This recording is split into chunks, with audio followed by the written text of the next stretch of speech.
대한민국 근현대사를 성경적 세계관으로 알리고 전하는 대한역사문화원의 한국 근현대사 벌알기 특강입니다. 건국의 걸림돌, 공산주의. 지난 시간에는 대한민국 건국의 걸림돌, 좌우합작에 대해 공부하면서 좌우합작의 진실은 좌익 세력이 공산주의 국가 건국을 위해 내민 위장 전술로 자유대한민국 건국을 방해한 건국의 걸림돌이었음을 확인했습니다.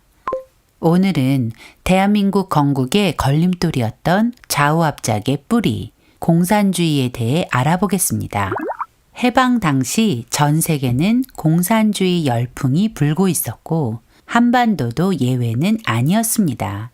북한은 말할 것도 없고 남한에서도 공산주의 열풍은 대단했습니다.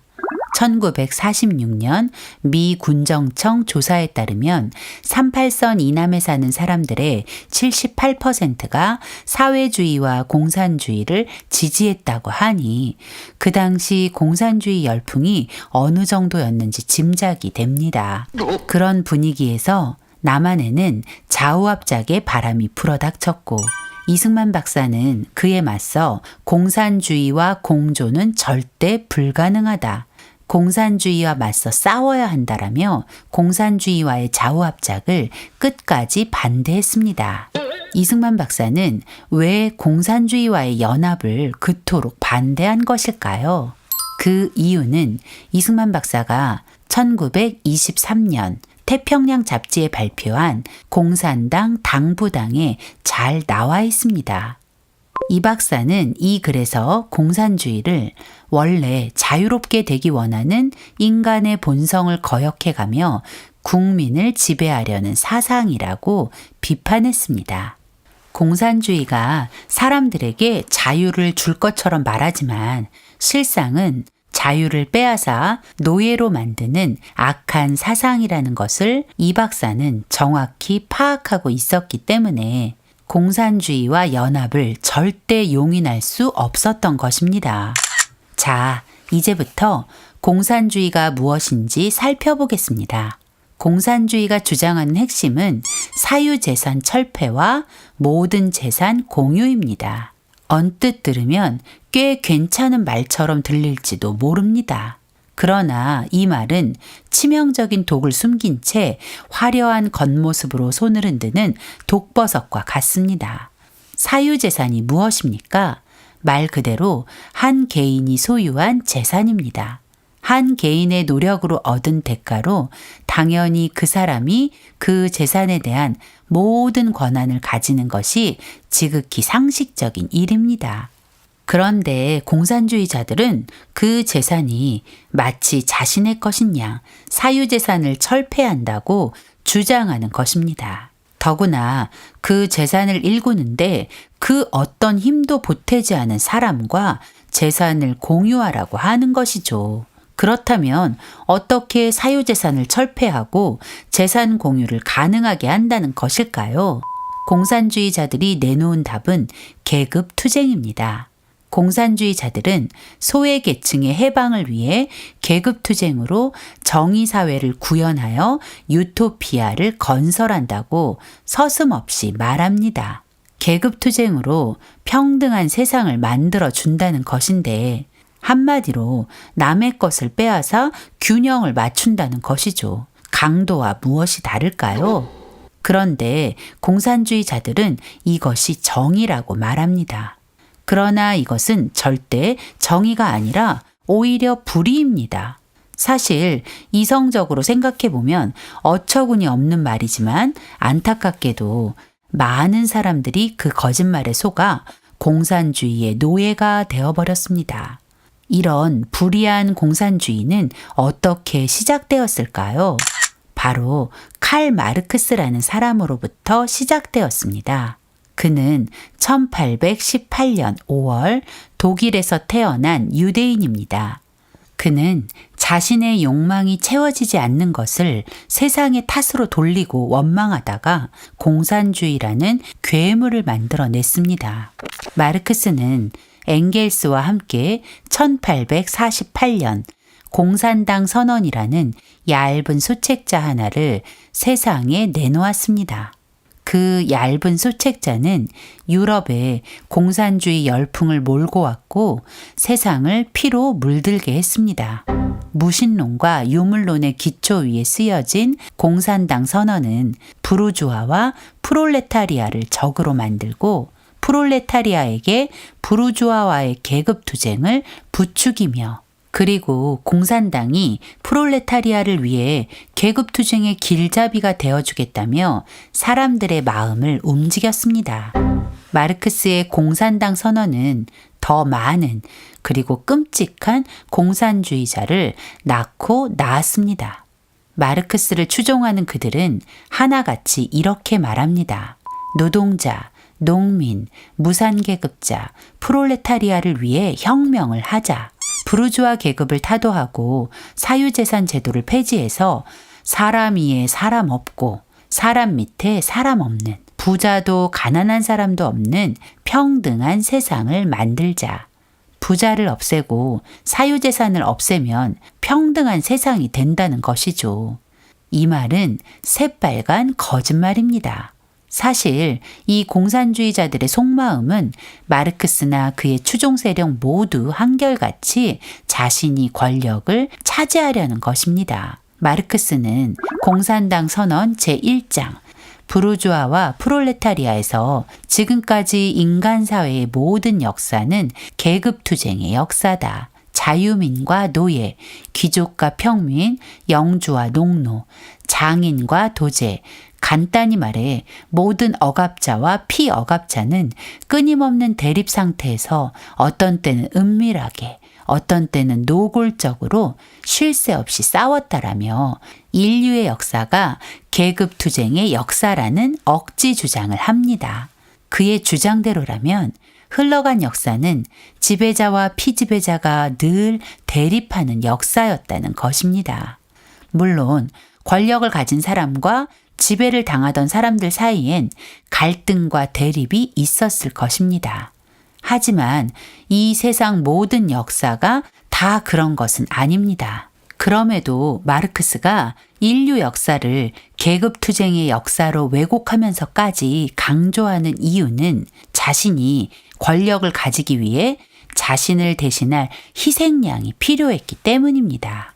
마르크스와 공산주의자들이 노동자를 선동한 방법은 이 그림과 같습니다. 이 그림은 공산주의자들이 노동자들을 선동하기 위해 만든 자본주의 피라미드인데 이 그림의 가장 꼭대기에 서 있는 사람들은 왕이나 통치자, 정치인들, 그리고 경제를 움직이는 자본가들입니다.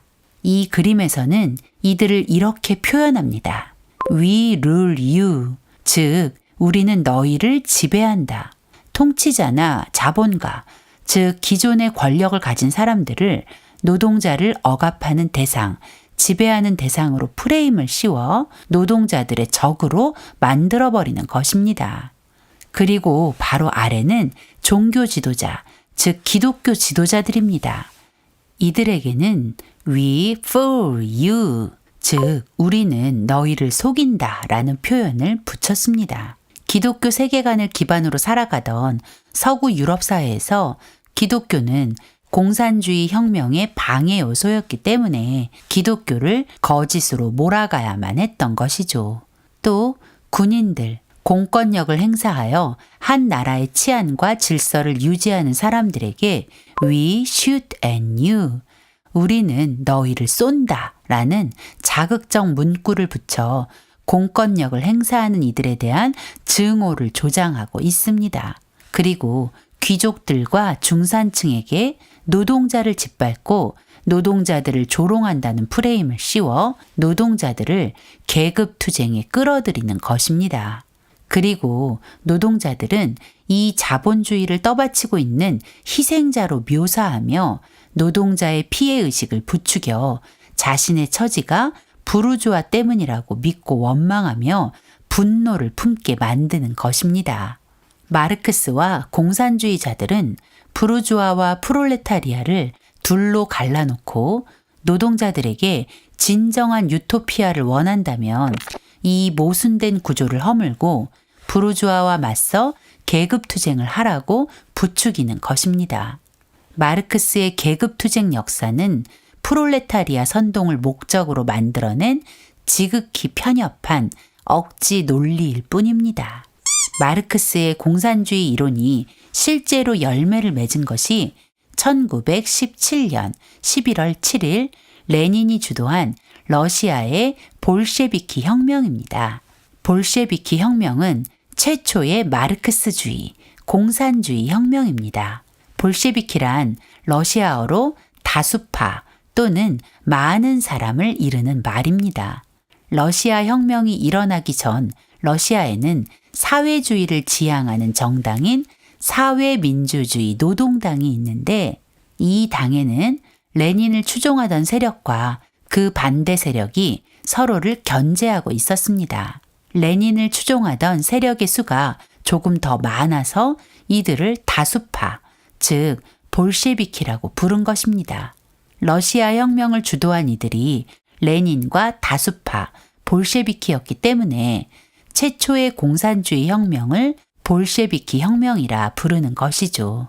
레닌은 공산혁명을 통해 노동자들에게 유토피아를 선물하겠다고 했습니다. 하지만 그 말들은 하나도 지켜지지 못했고 오히려 이 공산주의 혁명으로 끔찍한 일들이 벌어지게 되었죠. 자, 지금부터 이 공산주의의 실체를 파헤쳐 볼까요? 공산주의의 가장 큰 특징은 하나님을 부정하는 무신론을 주장하는 것입니다. 그리스도인이 공산주의를 반대하는 가장 중요한 이유가 바로 이것입니다. 이 한 가지만으로도 충분합니다. 공산주의자들은 하나님이 이 세상의 창조주이시며 주권자라는 사실을 부정합니다. 마르크스가 살던 유럽은 기독교 세계관을 기초로 했기 때문에 하나님의 존재는 공산주의 혁명의 가장 큰 방해가 되었습니다. 하나님을 믿는 사람들은 심판을 생각하기 때문입니다. 그래서 공산주의자들은 하나님은 없다고 우기는 것입니다. 마르크스는 사람이 종교를 만들었지 종교가 사람을 만들지 않았다. 종교는 아편이다라고 말했습니다. 마르크스의 말은 기득권을 가진 세력이 그 권력을 유지하려 종교를 만들어서 사람들을 복종시키는 도구로 삼았다는 것입니다. 그리고 기독교는 마약과 같아서 한번 빠져들면 중독되는 것일 뿐이라는 궤변을 늘어놓으며 하나님을 부정한 것입니다. 하지만 하나님은 분명 살아계십니다. 그분은 이 세상을 창조하셨고 이 세상을 운행하시는 만왕의 왕이십니다. 시편 14편 1절과 53편 1절은 마르크스처럼 하나님을 부정하는 사람들에 대해 이렇게 평가합니다. 어리석은 사람들은 그 마음속으로 하나님이 없다고 말합니다. 그들은 썩었고 가증스러운 죄악을 저지른 사람들이며 선을 행하는 사람이라고는 하나도 없습니다. 성경은 하나님을 부인하는 사람을 가증한 사람이라고 합니다.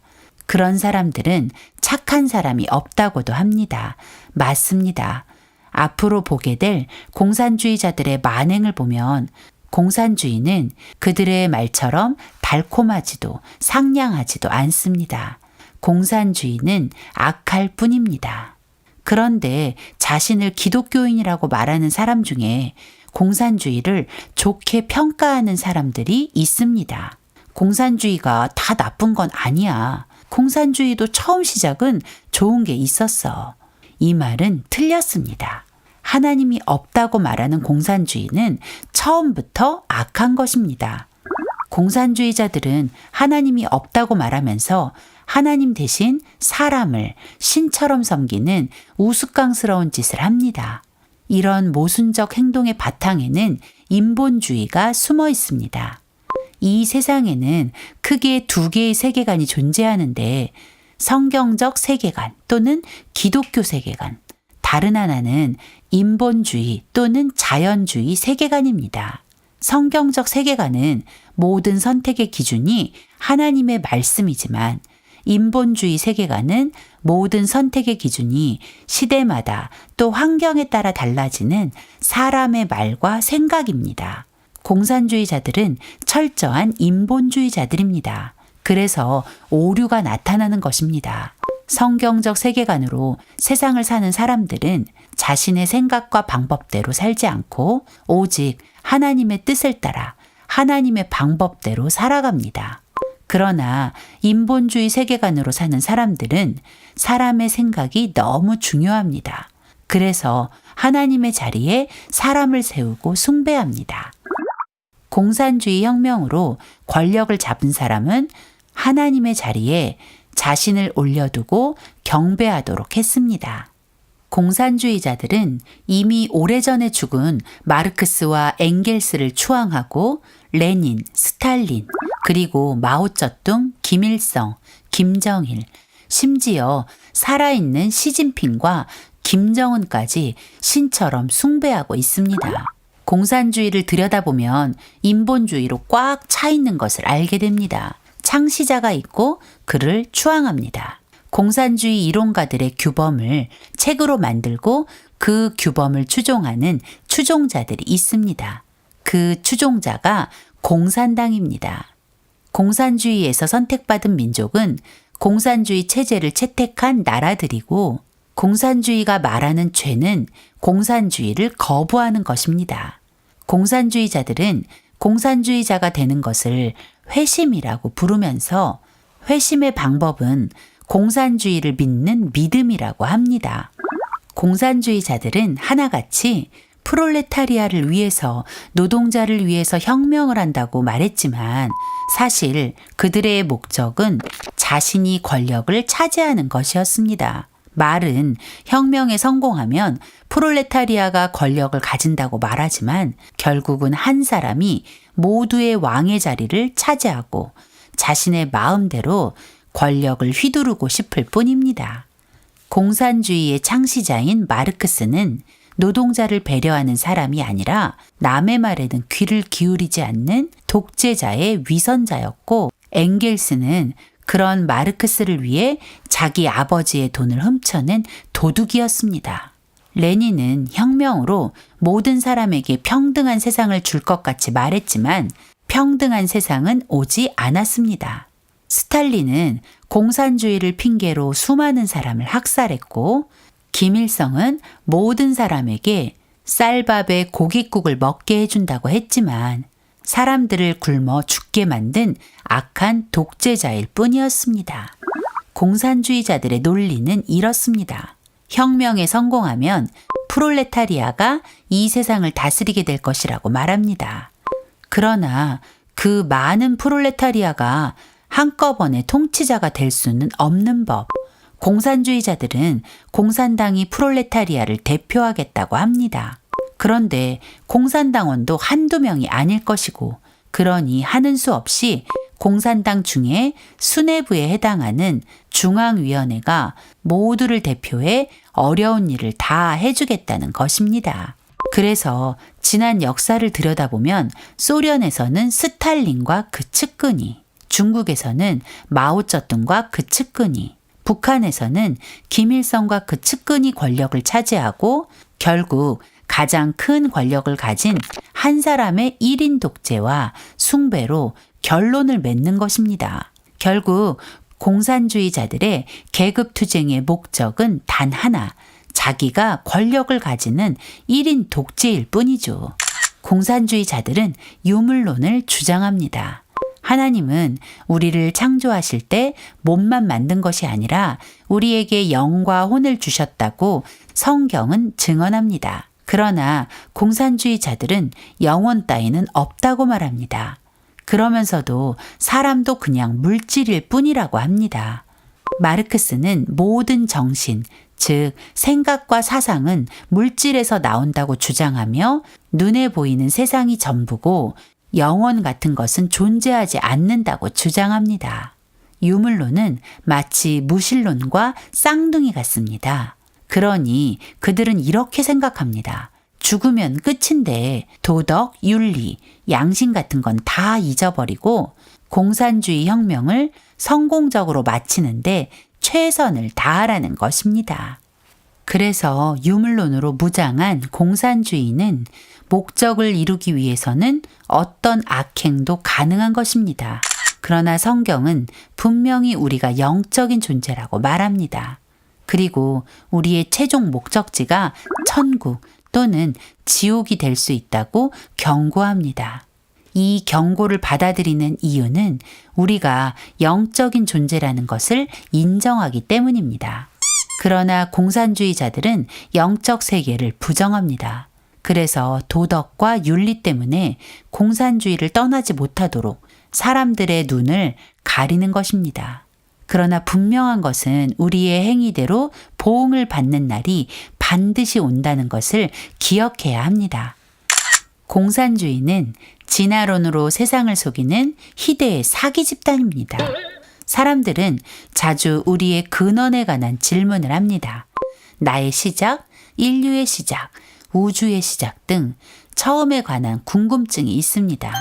하나님의 살아계심을 믿는 사람들은 창세기 1장 1절에 기록된 대로 태초에 하나님이 세상을 창조하셨다는 명확한 답을 가지고 있습니다. 얼마나 간단하고 명확한 답입니까? 간단하지만 아주 놀라운 답입니다. 하나님이 이 세상 모든 만물을 창조하셨다는 그 진리를 믿으면 온 우주 만물의 법칙과 운행, 그리고 인류의 모든 역사가 이해됩니다. 그러나 공산주의자들은 이 진리를 부정합니다. 엄밀히 말하면 그 진리를 숨기려고 합니다. 왜냐하면 그들은 하나님이 없다고 주장하기 때문입니다. 공산혁명 이후 아무리 공산주의 사상을 들이밀어도 온 세상이 공산화되지 못했습니다. 그 이유는 창조주에 대한 믿음 때문이었습니다. 그래서 공산주의자들은 사람들이 하나님의 존재를 부정하도록 하기 위해 진화론을 과학이라고 우기며 사람들을 속이고 있는 것입니다. 진화론의 주장은 이렇습니다. 어느 날 아무것도 없던 우주에 고밀도의 입자가 폭발하면서 그 입자 속에 들어있던 모든 것이 일순간 팽창해서 오늘 우리가 사는 세상의 모양을 갖추었다라고 말이죠. 바로 빅뱅 이론입니다. 그리고 이 빅뱅을 통해 갑자기 우연히 생겨난 미생물이 양서류로 또 양서류가 파충류로 그러다가 점점 진화를 거듭하며 유인원으로 그리고 사람이 되었다는 것입니다. 정말 만화 같은 이야기 아닌가요? 집을 지을 때도 자동차를 만들 때도 설계도라는 것이 필요합니다. 하다못해 작은 컵을 하나 만들어도 설계도가 필요한 법입니다. 그런데 하루 24시간, 밤과 낮, 1년 365일, 12달, 계절과 절기가 한 번도 변함없이 진행되는 이 섬세한 우주의 운행 질서를 우연이라는 말로만 설명한다는 것이 과학일까요? 사실 태초에 하나님이 천지를 창조하시니라 라는 이 말씀만 믿으면 모든 게 다 해결이 되는데 이걸 부정하려니 계속 거짓말만 늘어놓는 것입니다. 그러다가 그 거짓말이 탄로나면 아님 말고 식으로 또 다른 궤변을 만들어내는 것입니다. 이것이 공산주의입니다. 공산주의자들이 아무리 그럴싸한 말로 공산주의를 포장해도 사람들에게 자유를 주지 못합니다. 오히려 사람의 자유를 박탈하는 덫이라는 것을 기억해야 합니다. 오늘은 건국의 걸림돌, 공산주의의 근본적 문제들을 들여다보았습니다. 다음 시간에는 역사 속에 현실로 드러난 공산주의 민낯에 대해 나누어 보도록 하겠습니다.